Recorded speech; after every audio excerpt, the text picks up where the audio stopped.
안녕하십니까. 예, 저는 오늘 한국과 중남미 간 녹색경제협력 현황 및 전망에 대해서 말씀을 드리게 된 외교부 중남미 협력과장 최이택입니다. 예, 반갑습니다. 오늘 이렇게 의미 있는 주제로 세미나 준비해 주신 분들 모든 분들께 감사드리고 외교부에서 이제 중남미 외교를 담당하고 있는 담당 과장으로서 정부의 어떤 외교 정책 현황과 또 한국과 중남미 간 녹색 경제 협력 관련해 가지고 어떠한 분야가 향후 이제 협력을 확대할 가능성이 있는지 간단한 발표를 할까 합니다. 예. 모든 분들께 감사드리고 슬라이드 첫 번째 페이지 보시면 중남미와의 협력의 필요성 간단히 말씀드리면 우리 외교의 외교다변화의 핵심 대상이 중남미 국가들입니다.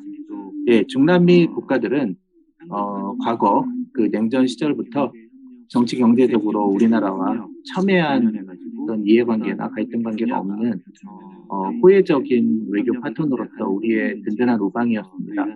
특히 중남미 국가들의 특성이 언어적, 문화적 동질성에 기반해서 UN, WTO 등 국제사회에서 자신들끼리 적극적으로 단합된 목소리를 제기하는 경향이 있어 우리 다자 외교에 있어서는 항상 중요한 지원군이 되어 왔습니다. 최근 올해 6월 개최된 한 중미통합체제 시카 화상 정상회의에서도 볼 수 있듯이 한반도 비핵화 평화 프로세스에 대해서도 일관적인 지지를 표현해온 우리의 지원군으로서 역할을 해온 그러한 국가들입니다. 첫 번째 슬라이드 다른 내용 보시면 중남미가 이제 경제적으로 높은 성장 잠재력을 가진 유망 신흥시장이라는 점, 또한 우리 경제에 있어서 매력적인 장점을 가진 최적의 경제 파트너라는 점, 이런 분들은 지금 다른 전문가들 다 아시는 내용이라 넘어가도록 하겠습니다. 두 번째 페이지 보시면 그러면 경제 분야에 있어서 대중남미 외교는 간단히 말씀드리면 상생 경제 외교 추진입니다. 첫 번째로 정부의 역할로는 다차원적인 FTA 협상을 전개하고 있습니다. 아시겠지만 2004년 중남미 칠레는 우리나라의 첫 번째 FTA 협상 FTA 체결국이 되었으며 그 이어서 2011년 페루, 2016년 콜롬비아가 우리의 FTA 체결국이 되었고 최근에는 중미 5개국 간 FTA도 발효된 바 있습니다. 향후에도 우리가 태평양 동맹, 그러니까 멕시코, 콜롬비아, 칠레, 페루 4개국 간 자유블록이죠. 태평양 동맹 중매요금 가입도 추진하고 있으며 남미 공동시장, 브라질, 아르헨티나, 파라과이, 우루과이 간 관세 동맹인데요. 남미 공동시장과의 무역협정도 추진 중에 있습니다. 이렇게 이제 중남미 전체를 아우르는 어떤 FTA 네트워크를 구축하는 것이 저희 정부로서 상생 경제 외교를 추진하는 어떤 기반으로 인식하고 있습니다. 다음 페이지 보겠습니다. 이러한 어떤 기반을 바탕으로 정부에서는 요망 분야별 실질 협력을 강화하기 위해서 노력하고 있습니다. 특히 중남미 국가들의 협력 수요가 높은 대규모 교통, 친환경 인프라 사업 참여를 적극 지원하고 있으며 최근 포스트 코로나 시대 이후로는 디지털, 그린 뉴딜과 연계해서 디지털 전환과 그린 전환 관련된 한국과의 협력에 대한 수요가 아주 높습니다.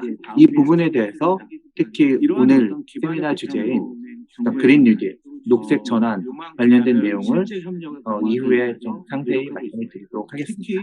중남미 국가들의 협력 수요가 다음 페이지로 넘어가겠습니다. 먼저 배경으로 세 번째 포인트는 우리 정부의 녹색 경제 추진 정책에 대해서 간단히 말씀을 드리겠습니다. 2020년 작년이죠. 2020년은 우리 경제의 어떤 녹색 전환에 있어서 굉장히 의미 있는 해였습니다. 7월에는 그린 뉴딜을 포함하는 그린 뉴딜과 디지털 뉴딜을 두 축으로 하는 한국판 뉴딜 선언이 있었고요. 10월에는 문재인 대통령께서 국회 시정예산을 통해 2050년 탄소 중립 목표를 선포하고 특히 12월에는 탄소 중립 선언 연설을 통해 기후 위기 대응을 지속 가능한 성장의 기회로 삼아 국제사회를 선도해 나갔다고 설명하셨습니다. 금년에도 2021년 4월, 금년 4월에도 미국 바이든 대통령이 주최하는 기후 정상회의에 문재인 대통령께서 참석하셔서 2030년 국가 온실가스 감축 목표를 추가 상향하고 특히 해외 석탄 발전에 대한 신규 공적분을 지원을 중단하겠다는 의미 있는 선언을 했습니다. 특히 12월에는 올해 5월에는 제2차 휘포지 정상회의를 한국에서 개최합니다. 동 정상회의에서 선언된 서울 선언문에는 녹색 회복을 통한 코로나19 극복, 지구온도 상승 1.5도 등의 억제 제약, 탈석탄을 통한 에너지 전환 가속화, 해양 플라스틱 대응 등 녹색 미래를 위한 구체적인 실천 방안이 포함이 됐으며 이러한 논의를 국제사회 논의를 우리나라가 선도해 나간다는 굉장히 의미 있는 행사였습니다. 예, 다음 페이지로 넘어가겠습니다. 그러면 중남미는 어떠한가? 먼저 배경을 간단히 설명을 드리면 중남미는 사실 기후변화를 일으키는 온실가스 배출이 그렇게 많은 지역은 아닌데 기후변화에 특히 취약한 지역이라고 말씀드리고 있습니다. 지구의 허파라고 불리는 아마존과 볼리비아 등 남미 각 지역에서 최근 산불이 빈번히 발생하고 있는데 이는 사실 무분별한 개발로 인한 인재의 성격도 있지만 고온 건조한 이상기후의 영향이 더 크다고 분석되고 있습니다. 최근에 발표된 그 IPCC 기후변화를 위한 정부간 기구 IPCC 분석 보고서에도 보면 안데스 산맥 고산 시대의 빙하가 대폭 감소하고 있고 영구 동토층의 해동도 증가하고 있다고 과학자들이 분석한 내용이 포함되어 있습니다. 중미 지역에서는 건조한 기후와 빈번하게 발생하는 허리케인 이런 것들이 다 이상 기후인데요. 기반 산업이 농업을 붕괴시켜서 이러한 것들이 지금 미국 국내적으로 굉장히 큰 문제적으로 문제가 되고 있는 카라반이라고 불리는 어떤 이주행위와 불법 이민 문제의 원인이 되고 있습니다.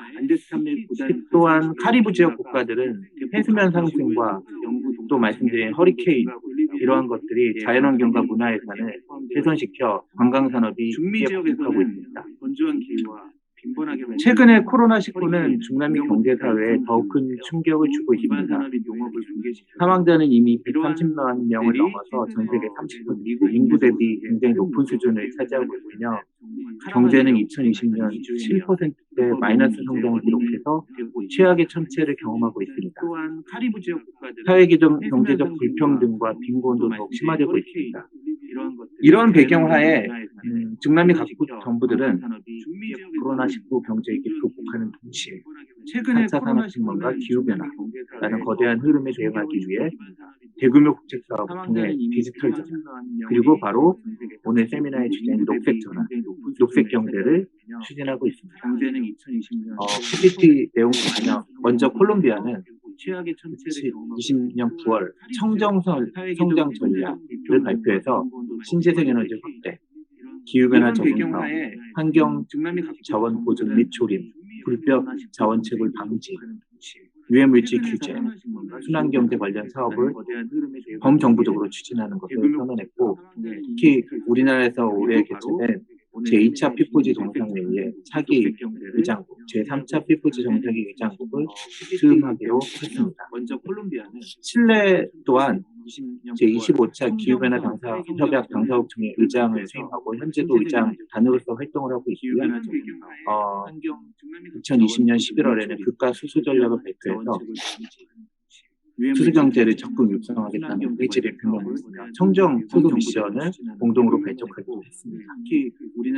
아까 말씀드렸던 올해 4월 개최된 바이든 대통령 주최로 개최된 기후 정상회의에서는 아르헨티나, 브라질, 칠레, 콜롬비아, 멕시코 정상이 참석해서 온실가스 감축 목표 및 탄소 중립 달성 계획에 대해서 발표하기로 했습니다. 또한 우리나라에서 개최된 제2차 피포지 정상회의에서도 엘살바도르, 자메이카, 칠레, 코스타리카, 콜롬비아, 페루에서 참석해서 아까 말씀드렸던 서해선언에 참여하기도 했습니다. 간단히 결론 지어 말씀드리면 지금 중남미에서도 친환경 그리고 녹색 성장은 이제 피할 수 없는 흐름으로 인식이 되고 있다고 말씀드리겠습니다. 다음 페이지로 넘어가겠습니다. 또한 우리나라의 최근 중남미 고위급 회담객이 녹색경제 논의 동향에 대해서 말씀을 드리겠습니다. 간단히 배경을 먼저 설명을 드리면 2022년은 중남미 15개국가 축구 60년을 맞이하는 대로 지금 한국과 중남미와의 관계는 60년을 보내고 새로운 60년을 준비하는 그러한 시기입니다. 이러한 시기에 중남미 국가들이 한국에 바라는 기대는 날로 커져가고 있습니다. 일례로 금년 3월 코로나19 상황에서 개최된 한 중남미 디지털 협력 포럼에서는 중남미 국가 장차관들이 8명이 방한하여 참석을 했습니다. 이러한 것들이 중남미 국가들이 우리 정부의 한국판 얘기, 포스트 코로나 시대의 새로운 자신들의 국가 전략의 모델로 평가하고 디지털 전환, 녹색 전환을 추진하는 과정에 있어서 대한민국을 어떤 최적의 파트너로 인식하고 있다는 점을 단정하고 있습니다. 슬라이드 보시면 금년 6월 25일 날 개최된 한시카 중미통합체제 정상회 화상으로 개최됐는데 정상회담에서는 한국의 그린리들과 시카 측의 환경보호, 탈탄소화 전략 간 협력 확대 등을 내용을 담은 공동선언문이 채택이 됐습니다. 또한 7월 9일에는 한국과 과테말라 농업 분야 고위급 회의가 개최가 돼서 기후변화 대응을 위한 양자 개발협력 사업 확대, 해외 농업 기술 개발 사업 코피아라고 부르는데요. 과테말라 사무소를 통한 기후변화 대응 확대가 논의가 있었습니다. 또한 한국에서 칠레 외교부 장관의 방한실이 개최된 7월 21일 개최된 한 칠레 외교장관 회담에서도 한국의 그린리들 정책과 칠레 그린 수소 정책 간 연계 가능성 및 글로벌 기후변화 대응 관련 협력에 대해서 논의하였습니다. 이와 같이 최근 양국 간 논의에 있어서는 녹색 경제 추진, 기후변화 대응 이런 논의가 거의 예외 없이 중요한 의제로 논의가 되고 있다고 말씀드릴 수 있습니다. 나아가서 한 가지 더 말씀드리면 중남미 국가와의 어떤 녹색 협력은 사실 우리의 외교, 글로벌 외교 전반 차원에서도 중요하게 인식이 되어가고 있습니다.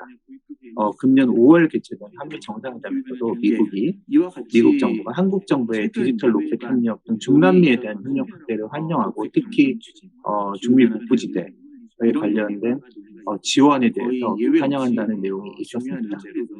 또한 6월에 개최된 한 스페인 정상회담에서도 양국이 중남미 지역에서 인프라, 교육, 디지털 친환경 등 분야 협력을 확대해 나가기로 합의한 바 있습니다. 그야말로 중남미와의 어떤 녹색 경제 협력이 우리 외교에 굉장히 중요한 부분이 되어가고 있다고 말씀드릴 수 있습니다. 다음 페이지로 넘어가겠습니다. 그러면 녹색 경제 분야별 협력이 어떤 분야별 내용들이 많이 논의되어 왔고 또 향후 이제 어떤 또 발전의 가능성이 있는지에 대해서 분야별로 구체적으로 한번 살펴보도록 하겠습니다. 다음 페이지인데요. 첫 번째는 온실가스 감축과 관련된 바로 기후변화 대응에 직결된 내용입니다. 올해 2021년부터는 기후변화 대응을 위한 파리협정의 이행이 본격적으로 시작되는 해입니다. 파리협정은 모든 국가가 공동의 그러나 차별적인 책임을 지며 온실가스 감축에 모두가 참여하는 것을 기본 원칙으로 하고 있습니다. 각국이 자발적으로 자국의 경제 상황에 맞추어 설정한 온실가스 감축 목표를 NDC라고 국가결정 기여라고 부르는데요. 이를 유엔에 제출하고 그 이행을 함께 점검해 나가는 체계가 바로 파리협정의 체계입니다. 이에 중남미 각국도 온실가스 통계, 인벤토리 구축, 감축 성과를 측정, 보고 검증하는 투명성 체계와 관련된 전문적 역량 대응이 필요한 상황입니다. 이에 중남미 국가들의 성공적인 파리 협정 이행을 지원하기 위해 한국의 온실가스 종합정보센터를 통한 온실가스 통계 장수, 작성, 분석 및 검증 등 관련 역량 강화 지원 및 협력이 중요한 점이라고 할 수 있습니다. 우리나라는 2010년 온실가스 종합정보센터를 설립해서 통계를 작성하고 분석하고 검증해오는 역량을 지속적으로 키워오고 있습니다. 또한 유엔 기후변화 협약 사무국과 공동으로 이러한 경험과 노하우를 공유하는 국제협력 협업을 활발히 추진해오고 있습니다. 예, 중남미하고의 협력도 좀 더 강화될 필요가 있다고 생각이 듭니다. 두 번째는 에너지 전환 및 수소경제 추진입니다. 예, 다 아시겠지만 에너지 전환은 탄소 중립을 향한 녹색 성장의 핵심 과제입니다. 중남미 각국도 풍력, 태양열, 태양광 등 신재생 에너지 발전 확대와 분산 전환 체제 구축을 추진하고 있습니다. 특히 우리 기업들은 태양광 등 신재생 에너지 분야와 에너지 저장 장치 등 분산형 에너지 그리드 구축 시스템 관련해가지고 강점을 가지고 있습니다.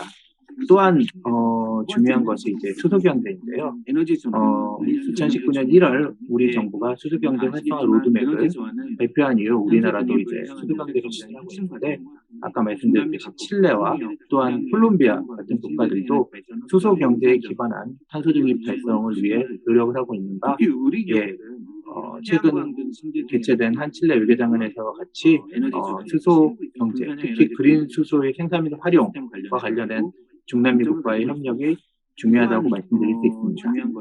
예, 다음 페이지로 넘어가겠습니다. 2019년 1월 우리 정부가 수소경제 활성화 세 번째 분야는 순환경제 및 물관리 분야입니다. 순환경제 및 물관리도 녹색 성장의 중요한 분야입니다. 특히 2019년 11월 중남미 환경장관 회의에서는 지역 차원의 순환경제 비전을 위한 순환경제 지역연대 구축 계획을 발표한 바 있습니다. 이를 이행하기 위해서 유엔 환경계, UNEP 등과 협력 중에 있습니다. 또한 콜롬비아, 코스타리카, 니카라과 등 중남미 국가들이 급속한 도시화에 따른 상하수도 문제, 폐기물 매립지 확보 문제, 폐기물 통합 관리 체제 구축 등에 대해서 심각하게 고민하고 사업을 추진하고 있어서 우리 특히 이들 국가들이 우리 기관 및 기업들의 참여를 희망하고 있습니다. 이와 관련해서 콜롬비아 보고타에 위치한 우리 한국 환경산업기술원이 적극적으로 중남미 진출 관련된 사업을 발굴할 수 있을 것으로 기대하고 있습니다. 네, 마지막 분야인데요. 마지막 분야는 산림 및 농업기술 협력입니다. 중남미는 세계 산림 면적의 21% 정도 차지한다고 하는데 유럽이에요. 전 세계에서 두 번째로 산림이 풍부한 지역이며 특히 농업은 이 지역의 경제에서 주요 산업 중에 하나입니다. 특히 중남미 국가들은 아까 말씀드린 대로 기후변화에 취약하고 이에 기후변화 적응에 큰 관심을 가지고 있습니다. 이 분야의 선도 국가는 이제 중남미 코스타리카인데요. 특히 코스타리카는 지난 30년간 산림 보호에 노력한 결과 1987년에 21%에 불과했던 산림 면적을 현재 52% 이상으로 증가시키는 등 산림 보호 분야에서 세계적인 어떤 논의를 주도하고 있습니다. 우리 산림청도 지금 코스타리카와 생물 다양성 생태계 연구를 강화하고 지역 경제 발전을 위한 산림 협력을 추진하고 있습니다. 예, 산림청뿐만 아니라 관련된 우리 기관인 농촌진흥청이 파라과이, 볼리비아, 에콰도르, 도미니카 공화국, 니카라과 등의 해외 농업 기술 개발 사업, 포피아 중남미 센터를 설립하여 국가별 맞춤형 농업 기술 개발에 지원해주며 최근 2009년도 7월에는 농업협력 사절단이 중미 지역에 파견해서 과테말라에서 농업협력 포럼을 개최하기도 했습니다. 예, 이 정도가 이제 지금까지 이제 제가 우리의 외교 대중남미 외교 정책과 거기에서 그린 경제 협력, 녹색 경제 협력, 녹색 전환 협력이 차지하는 그 중요성에 대해서 말씀을 드렸고요.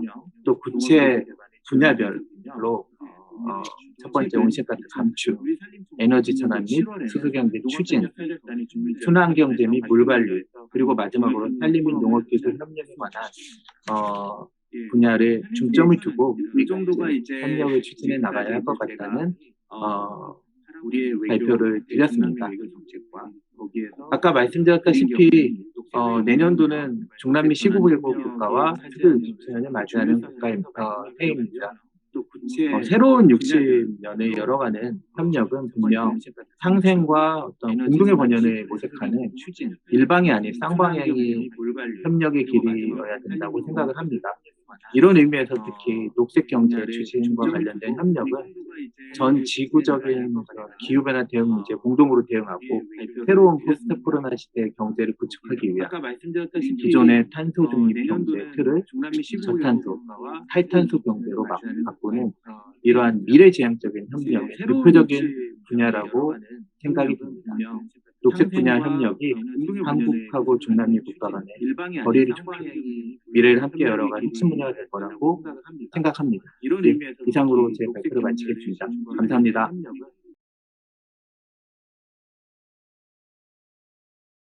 예, 안녕하십니까. 코트로 전춘우 실장입니다. 다음 페이지로 넘어가겠습니다.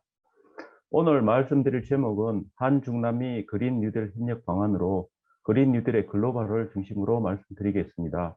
살펴볼 내용은 우선 그린 뉴딜 협력 지역으로 중남미 지역의 중요성과 한중남미 그린 뉴딜 협력의 문제점에 대해서도 알아보고 한중남미 국제협력을 위한 추진 방향과 국제협력 우선 국가와 분야에 대해서도 말씀드리도록 하겠습니다.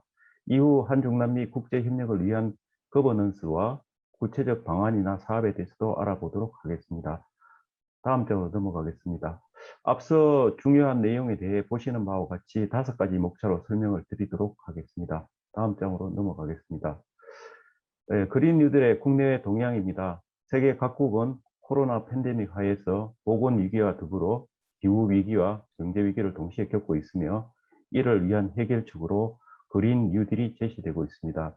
기후변화 대응과 관련하여 2050년 탄소 중립 추진을 위한 국제기후체제가 출범하였고 최근 기상이변과 그레타 효과로 각국은 기후위기 극복을 위한 참여가 확대되고 있습니다.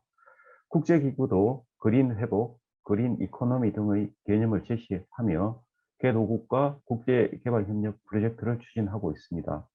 국가 차원에서는 그린 뉴딜은 EU 한국이 추진되고 있으며 EU는 탄소 국경세를 도입하고 중남미 기후변화 대응 지원을 위해 유로 클리마 플러스 사업을 추진하고 있습니다. 기업 차원에서는 ESG 경영이 추진되고 있는데 이는 기후변화 대응 내지 그린 뉴딜 정책에서 더욱더 많은 기업의 역할을 요구하는 것으로 이미 애플 등은 협력 사회까지 재생에너지 100%를 요구하는 RE100을 선언하고 있습니다. 이는 무역이나 해외 투자 구조, 글로벌 가치 사슬의 재편에 큰 영향을 미칠 것으로 보입니다.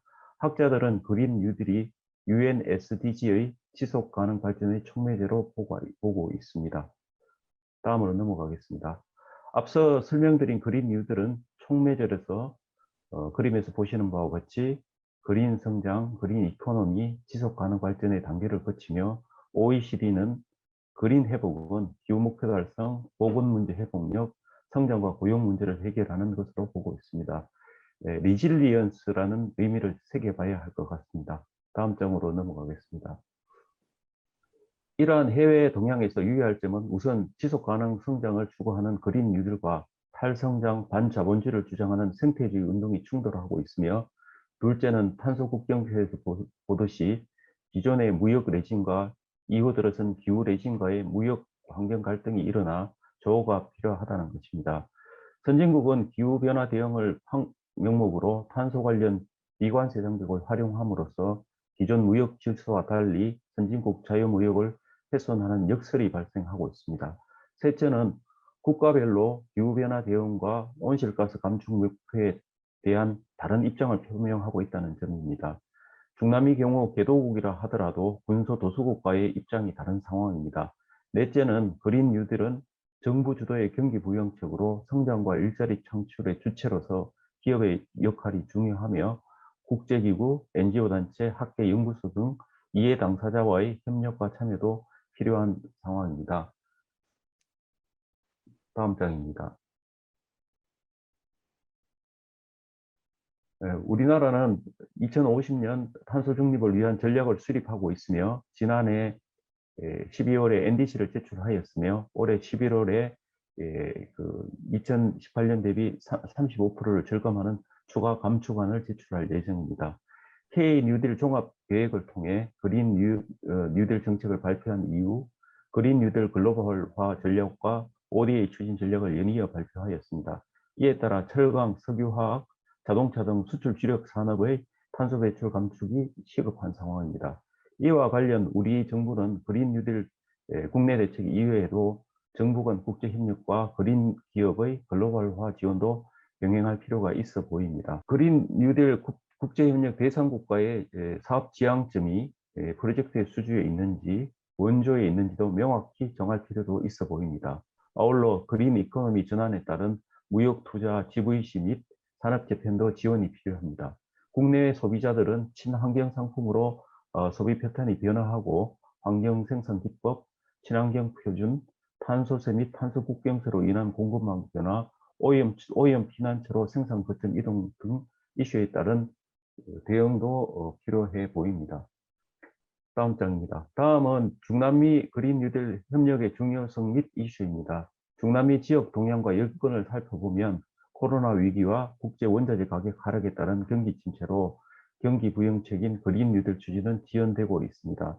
세팔은 지속 가능 경영을 위한 빅푸시를 추진하고 있으며 중남미 국가별 상황에 따라 조금씩 다른 기후변화 전략과 입장을 보이고 있는데 광활한 열대우림, 생물 다양성, 자연재해 취약성 등의 지역 특성에 따라 경제 성장과 환경 보호의 가치가 충돌하고 있습니다. 일부에서는 생태적 이념적 관점의 사회 운동도 추진되고 있는데 생태 사회주의, 누에스트라 아메리카 베르데, 남미 생태 사회적 협약 등이 중남미 맥락에서의 그린 평가로 그린 뉴딜로 평가받고 있습니다. 다음 장입니다. 중남미 지역의 배출량은 전 세계 8.3% 미만이나 기후변화의 국제적 영향으로 기후변화에 취약한 반면 예산과 기술이 부족한 실정입니다. 중남미 기후변화 대응 필요성에 대한 논리는 기본적으로 경제와 무역이 기후변화와 연계되어 있어 미래와 성장에 크게 중요하다는 점으로 화석연료 의존도 탈피, 농산물 피해, 친환경 소비 패턴으로의 변화 대응이 필요한 시점이며 세팔은 2020년 보고서에서 지속 가능 발전을 위한 9가지 명제를 제시한 바 있습니다. 다음 장입니다. 이 그림은 기후변화에 대한 취약한 상황을 보여주고 있는데 지역별로 다양한 이슈가 있습니다. 다음 장입니다. 기후변화로 인한 환경적 영향 이외에도 사회의 경제적 영향도 심각한 상황이 오고 있는데 기후가 4도 오르면 GDP는 6.4% 감소하고 페루에서는 커피, 카사바, 쌀 재배 농가에 큰 피해를 입는 것으로 전망되며 이로 인한 불평등 등의 문제가 발생하고 있는 것입니다. 다음 장입니다.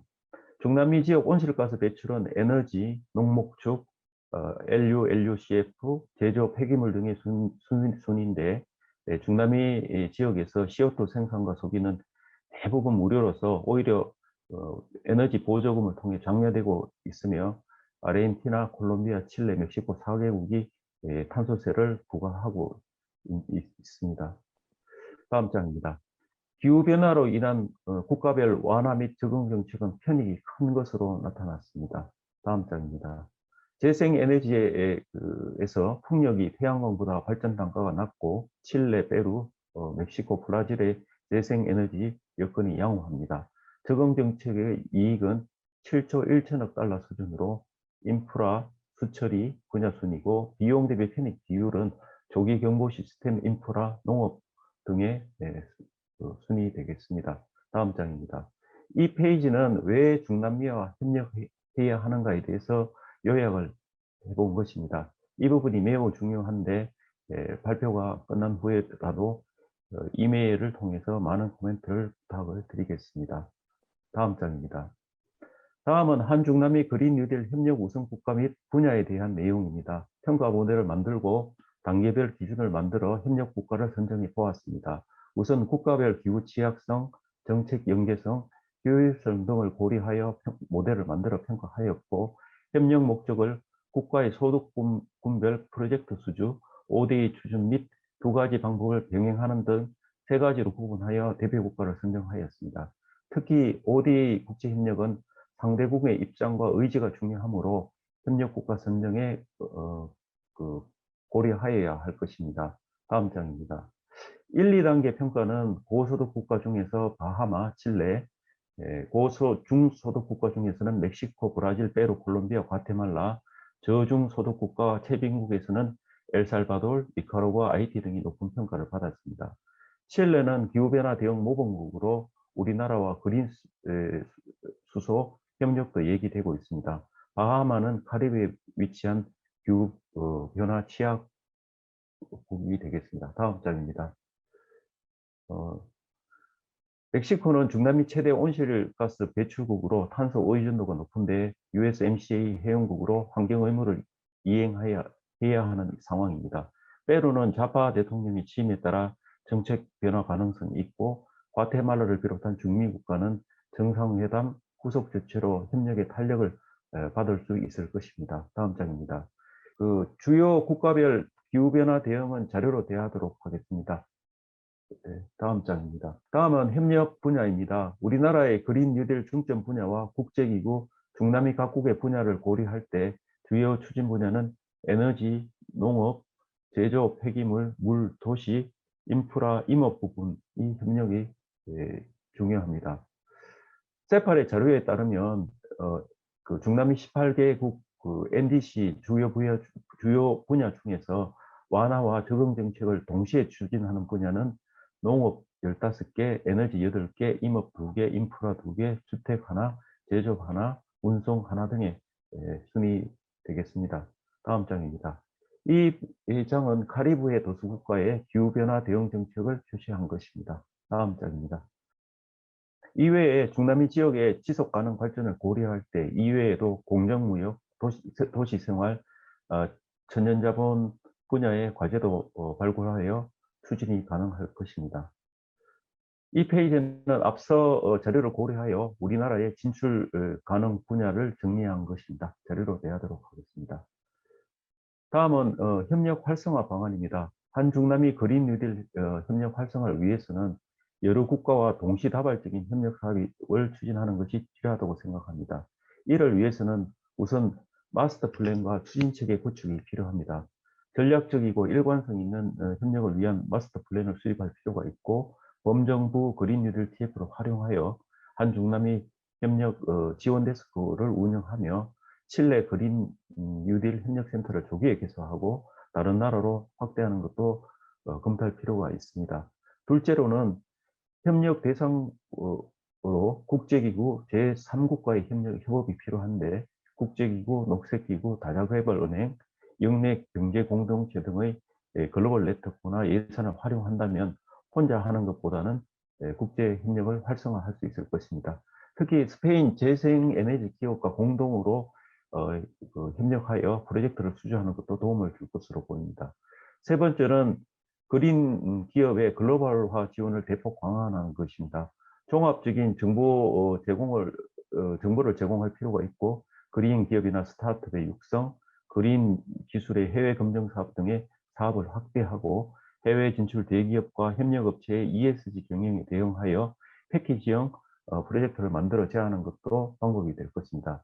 네 번째는 현지에 실질적으로 도움이 되는 개발협력 사업 이행도 필요해 보입니다. 극빈국이나 저소득국에 대해서는 자연채무 교환기금 운영이나 ODA 및 KSP 사업, CSR 사업의 확대도 필요해 보입니다. 다음 장입니다. 앞서 설명드린 추진체계로는 그린 뉴딜 TF를 활용하여 한중남미 협력 지원 데스크 운영이 필요한데, 해외 수주 협의회나 현재 논의되고 있는 한시카 협력센터 등과 연계도 필요해 보입니다. 한 가지 유의할 사항은 CPTPP 등에는 대형 에너지 금융공기업의 해외 진출 사업을 제한하는 규정이 있어 이에 대한 대응도 필요해 보입니다. 다음 장입니다. 다음은 코트라 조직 및 사업입니다. 올해 8월 1일부로 그린 뉴딜을 지원하기 위해 디지털 그린실을 설치하였으며 이외 개발협력실, G2G 교육센터 등에서 관련 사업을 하고 있습니다. 다음 장입니다. 주요 사업으로는 매년 개최하고 있는 글로벌 그린 허브 코리아, 글로벌 프로젝트 플라자, MDP 프로젝트 플라자 등이 있고 이외에도 조사 및 설명회, 상담회 개최 및 해외 수주 지원 협의회 등을 운영하고 있습니다.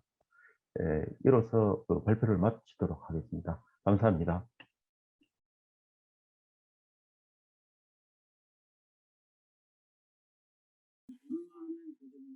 한국환경산업기술원의 해외사업실장을 맡고 있는 송기훈입니다.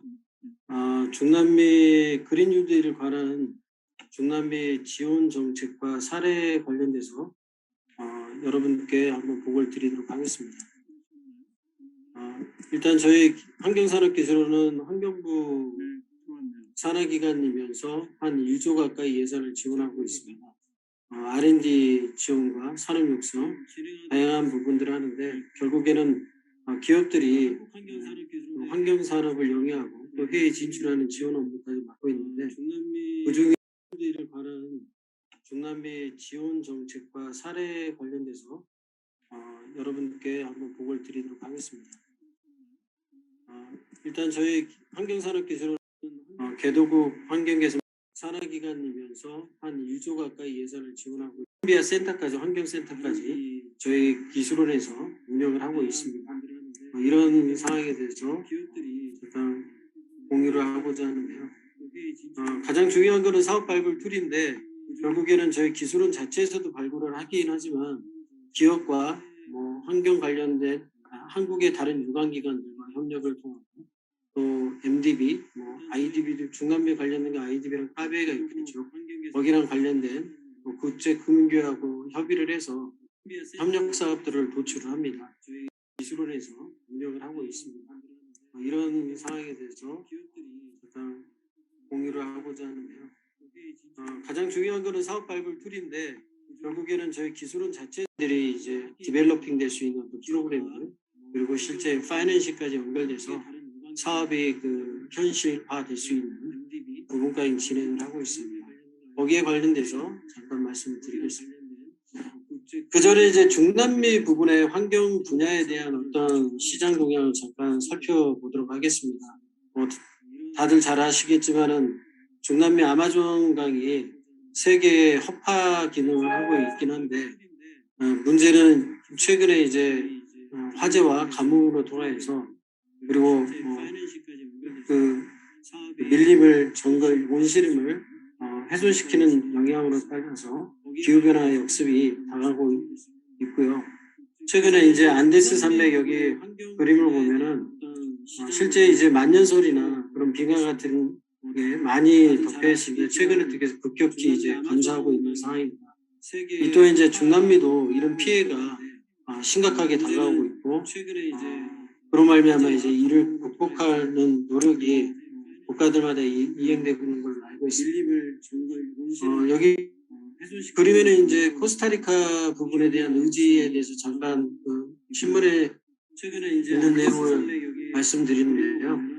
코스타리카도 2050년까지 탄소 중립 넷제로를 선언하고 이를 위해서 이제 99%의 리뉴얼 에너지를 쓰겠다 그런 계획을 발표한 바 있습니다.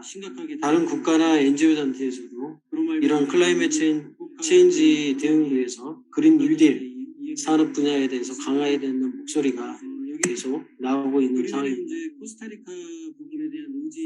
이 표는 세계 환경 시장과 중남미 환경 시장의 규모를 상대적으로 비교해낸 자료라고 보시면 될 것 같은데 보통 이 분석 자료는 미국의 EBI에서 만든 자료인데 이 자료에 포함되어 있는 게 최근에 쓰고 있는 리뉴얼블 에너지도 다 이쪽에 포함돼서 같이 규모를 산정한 거라고 보시면 될 것 같습니다. 세계 환경 시장은 3.8% 정도 성장하는데 오른쪽에 보시면은 그래프가 나와 있는데 성장률을 비교해봐서 성장률과 시장 규모의 원 사이즈가 시장 규모라고 보시면 될 것 같습니다. 평균 시장 규모보다 큰 대륙이 성장률이 4개 지역 정도 되는데요. 중동 아프리카 그리고 중남미 아시아 지역 중에 중남미 지역이 이 안에 성장률도 높을 뿐만 아니라 중동 아프리카보다 훨씬 더 환경 시장이 그린 뉴딜 시장이 크다라고 볼 수가 있겠죠. 기회가 많이 있을 것 같습니다. 다만 이제 국내 기업들의 어떤 진출 현황이나 협력 현황을 보면은 아시아나 중동 아프리카가 71% 정도 차지하고 상대적으로 중남미 시장은 진출은 많이 모색하지 않고 있습니다. 실은 저도 그 중남미 시장 개척으로 해서 12년도부터 이제 MP 마스터 플랜뿐만 아니라 다양한 사업을 해봤는데 다른 지역보다 성과가 나오기가 쉽지는 않았습니다. 그 부분은 이제 문화적인 부분도 있고 거리적인 언어적인 부분들이 기업들이 사업 추진하기 원활하지 않아서 그런 것 같다는 생각을 듭니다. 국가별의 환경 시장을 잠깐 보면 브라질이 가장 이제 시장 규모는 크고요. 실은 저도 브라질, 멕시코, 칠레, 콜롬비아 그 순이고 성장률로 봤을 때는 콜롬비아가 가장 크다는 걸 알 수가 있습니다. 저희 그 기술원도 그 콜롬비아에 중남미 지역에 딱 하나 센터가 있는데 콜롬비아의 센터를 지금 두고 거점을 두고 협력을 진행하고 있습니다. 기업들이 사업 추진하기 분야별 환경 시장을 보면은 역시나 이제 물 시장이 가장 크고요. 그 다음에 폐기물 대기 시장으로 되어 있습니다. 그러면은 그동안 이제 협력에 대해서 어떻게 진행해야 하는지를 잠깐 설명을 드리도록 하겠습니다. 정부 간 협의는 한 국가별로 해서 7개국에 대해 10건 정도 환경 협력을 했고요. 저희가 이제 중남미 마스터 플랜은 한 7개국에 8건을 수행한 바 있습니다. 저희가 이제 사업의 타당성을 보기 위한 어떤 협력 관계 민간 베이스에서 제한된 사업은 9개국에 27건을 근데 타 국가에 비해는 그렇게 막 월등히 높은 편은 아니라고 보시면 될 것 같습니다. 그리고 네트워킹으로 해서 저희가 중남미 16개국과 한 170여 명을 초청을 해서 같이 쉐어링을 한 적은 있었습니다. 저희가 이제 중남미 이 표는 이제 국가별로 협력 사업들을 좀 풀로 보여드린 것 같아요. 보신 바와 같이 가장 많은 게 이제 페루와 콜롬비아에 좀 상대적으로 많이 치우쳐져서 협력 사업들이 발굴되고 진행되고 있습니다. 높은 편은 아니라고 보시면 될 것 같습니다. 협력 사업 중에 이제 가장 크고 사업 발굴에 가장 좋은 부분은 결국에는 이제 그 국가의 그 개발 컨설팅을 해주는 거라고 보면 될 것 같습니다. 그 현지를 파악해서 우선적으로 협력해야 되는 사업 대상 협력 사업을 발굴하는 사업이고요. 아까 말씀드린 대로 그동안은 이제 아시아 지역의 마스터 플랜을 추진했다가 저희가 이제 좀 지경을 넓혀서 중남미 지역을 확대를 12년도부터 시작을 했습니다. 그래서 페루, 칠레 했고 그다음에 콜롬비아, 멕시코, 코스타리카, 브라질, 파라과이 이렇게 7개국에 대한 사업들을 했는데 우선적으로는 상하수도 분야가 우선적이고 그다음에 폐기물 그런 형태로 진행한 바가 있습니다. 한 6억에서 9억 정도 진행을 하고 있는데요. 앞으로도 몇 개국을 좀 진행을 해야 될 거라고 생각합니다. 최근에 이제 OD 뭐 나중에 발표하겠지만 거의 중점 국가는 볼리비아, 콜롬비아, 페루, 파라과이가 있긴 합니다. 네, 최근에 저희가 2023년도에 사업으로 추진하기 위해서 현재는 온두라스와 함께 물쪽 분야를 지금 현재 같이 얘기 중에 있습니다. 만약에 되면 온두라스와 물 관련된 마스터 플랜을 추진할 수 있을 거라고 생각합니다. 이거는 이제 파라과이 관리에 대한 마스터 플랜 사업을 추진했던 건데요. 실은 이제 모든 중남미 국가가 현실적으로 힘든 것 중에 하나가 하수 처리장 보급률이 너무 낮다는 겁니다. 아시겠지만 저희 나라는 90% 이상 돼서 거의 100% 하수를 컬렉션하고 또 그거를 처리하는 100% 처리하고 거의 100% 가까이 처리하고 있습니다. 이에 반하여 중남미는 한 20% 이하로 알고 있습니다. 그렇기 때문에 앞으로 할 일이 많이 있죠. 그래서 이런 세니테이션 관련된 프로젝트가 계속 확대가 돼야 될 거라고 생각이 들고요. 저희가 이 하수관리 부분을 파라과이 아순시온 주변, 우리나라 같으면 수도권이라고 보이는데 그 수도권 지역에 그 마스터 플랜을 수립해 줬는데 그 수립해 준 그 결과물이 파라과이 국가 식수 위생계획 마스터 플랜에 공식 등록이 됐습니다. 다만 이런 사업들이 추진되기 위해서는 결국에는 이제 펀드인데 그 재원 마련이 가장 중요한데요. 우리나라가 중남미랑 활발히 이루어지지 못하는 것 중에 하나가 론이 언타이드로 이루어지기 때문이라고 생각을 합니다. 대부분의 우리나라는 타이드로 움직이기 때문에 언타이드로 하는 국가들 개발하더라도 그 다음 사업으로 가기 어려운 중에 하나인데요. 그래서 파라과이 사업 같은 경우에는 저희가 IDB와 협력할 수 있는 부분들을 지속적으로 모색을 하고 있습니다. 이 부분은 저희 지원하는 것 중에 이제 feasibility 스터디를 하고 있는데요. 그 기업들이 해외 활동하면서 받은 정보들을 이제 실제 이걸 사업을 할 수 있는 가능성을 타당성을 검토하는 건데 이를 위해서 프리에이스와 그리고 본타당성 조사를 해가지고 한 해에 한 50억 가까이 그 돈을 지원을 하고 있습니다. 그래서 이런 형태로 사업이 지금 추진 중에 있고요. 지금 현재 진행 중인 본타당성 중에 하나가 콜롬비아가 까나와스 하수처리장인데 보고타의 하수를 처리하는데 130만 톤이면 어마어마하게 큰 하수처리장입니다. 실은 우리나라에 이렇게 큰 하수처리장은 없거든요. 보통 크다고 해도 50만 톤 그 정도 됩니다. 현재 여기는 현대건설이 좀 제안을 하고 있는데 그 전에 그 배우 하수처리장을 현대건설에서 수주한 바가 있습니다. 그런 경험을 바탕으로 해가지고 지금 사업을 추진하고자 제안 중에 있습니다. 이런 사업들의 형태도 보면은 그 나라 국가 재정이 별로 없기 때문에 결국에는 프로젝트 그 퍼블릭 프라이빗 그 파트너십 사업, PPP 사업으로 사업이 추진되고 있는데요. 그런 제한 사업으로 사업이 되게 나가고 있다 보시면 될 것 같습니다. 저희 사업 중에 하나가 이제 된 것 중에 칠레 탈질 설비인데 칠레는 광산 개발이 많기 때문에 에너지가 많이 필요합니다. 그렇기 때문에 광산마다 아마도 발전소가 많이 건설이 되어 있는데 이에 반하여 대기오염 방지 설비가 좀 미약합니다. 이런 방지 설비에 대한 게 우리나라 기술이 좋기 때문에 우리나라 기술계 지금 수주돼서 진행됐던 사례가 있었고요. 지금도 뭐 그렇게 수주하고 있는 기업이 있습니다. 세 번째 협력 사업으로는 저희가 뭐 쉽게 그 네트워킹 파트너십을 할 수 있는 건설인데요. 바이어들을 초청해서 인바이트를 해서 한국의 사례도 보고 우리 국내 기업과 사업을 매칭시켜주는 부분인데 올해도 10월 달에 10월 4일부터 8일까지 추진할 예정이고 환경 에너지 그리고 그린 에너지, 그린 시티 이런 여러 가지 분야까지 다 확대해서 포트라랑 협력해서 추진합니다.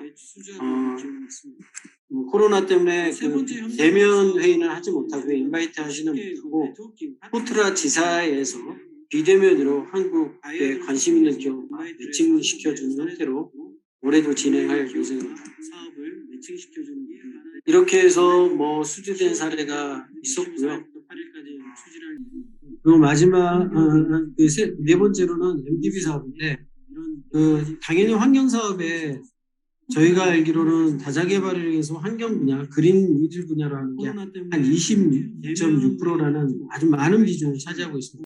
이제 이런 프로젝트 컨셉 페이퍼 그리고 에타 여러 가지를 짜가지고 그 GCF 어떤 다큐멘테이션에 적합하게 지원하는 프로그램이라고 보시면 될 것 같습니다. 이러한 유사 사업으로 피지 같은 경우는 밑에는 농사를 짓고 위에는 태양광 발전을 해서 공정용 에너지뿐만 아니라 농업인들이 경제활동까지 할 수 있는 것까지 같이 더불 수 있는 모델인데요. GCF에서 상당히 그 새로운 모델이라고 해서 이 모델을 좀 확산해서 합니다. 이런 형태로 해서 에콰도르의 갈라파고스 섬도 디젤 발전보다는 이제 그 주변 환경이 천혜의 환경 자원이기 때문에 그런 친환경 에너지를 넣어주는 작업을 진행 중에 있습니다. 이런 여러 가지 툴을 통해서 협력 사업을 진행을 하고 있고요. 마지막으로 저희가 생각하는 이제 중남미 시장 진출 전략이라 했지만 협력 전략일 수도 있습니다. 기회가 많이 있을 것 같습니다. 다른 지역보다. 그 이유는 상수도 보급률도 낮고요. 두 번째는 아까 말씀드린 대로 실제 하수 처리는 20% 이하이기 때문에 상당히 이런 기회가 다른 지역보다 높다는 거죠. 그리고 폐수 처리는 민간 베이스에 이루어지지만 역시 적정한 처리가 안 되고 있어서 좀 시장이 있다는 거. 그리고 더불어서 폐기물도 우리나라는 이제 위생 배립을 하는데 여기는 그냥 오픈 덤핑으로 그냥 매립하는 형태. 그리고 그 폐자원에서 자원화시키는 게 아니라 그냥 모든 거 무분별하게 묻어버리기 때문에 자원을 재활용하는 어떤 컨셉을 못 갖고 있습니다. 이런 접근 방법으로 좀 진행하면 좋지 않을까 생각을 합니다. 급하게 발표를 마치도록 하겠습니다. 네, 대단히 감사합니다. 실장님, 저희가 아마 나머지 두 분 발표하고 나면 충분히 뭐 토론을 하거나 질문 답변할 시간은 많지 않을 것 같다는 생각이 들고요. 그 발표 자료 중에 제가 보니까 16페이지에 그 협력 현황이 잘 정리되어 있는데 제가 생각했던 것보다 상당히 많은 사업들이 진행된 것 같아요. 특히 페루하고 콜롬비아 같은 경우는 뭐 8건, 9건 정도씩 진행이 됐는데 실장님 이런 그 국가 간의 협력 사업들이 어떤 나라하고는 굉장히 활발하게 진행이 되고 어떤 나라하고는 잘 안 되고 그러는데 중간에도 잠시 언급을 하셨습니다만 발표 자료 중에 어떤 때는 상대 기관이 명확치 않다던가 또는 뭐 협력의 의지, 공동 작업 뭐 이런 데에 있어서의 효율성 뭐 여러 가지 이유가 있을 텐데 그냥 간단하게 그동안에 느끼신 점으로 상대적으로 페루하고 콜롬비아가 좀 활발했던 배경은 어떤 요인들이 작용했다고 느끼시는지 뭐 간략하게 좀 소개해 주시겠습니까? 일단 뭐 콜롬비아는 더 교수님 더 잘 아시겠지만 어쨌든 6.25 참전국이기 때문에 그런 우리나라에서도 어떻게 보면 중점적으로 사업을 추진하는 부분들이 있고요.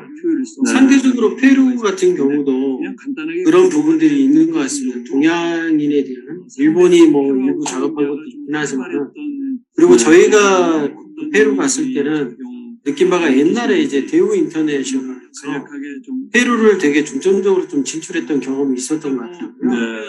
그러다 보니까 어느 정도 우리나라에 대한 어떤 친한 느낌도 있고 교류했던 기반을 통해 가지고 이제 환경 부분을 좀 만들어 나가기 위해서 노력을 했습니다.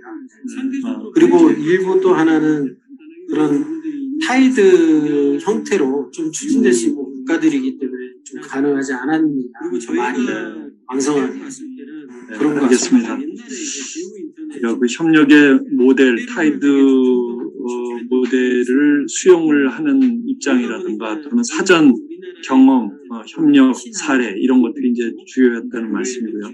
네, 대단히 감사합니다.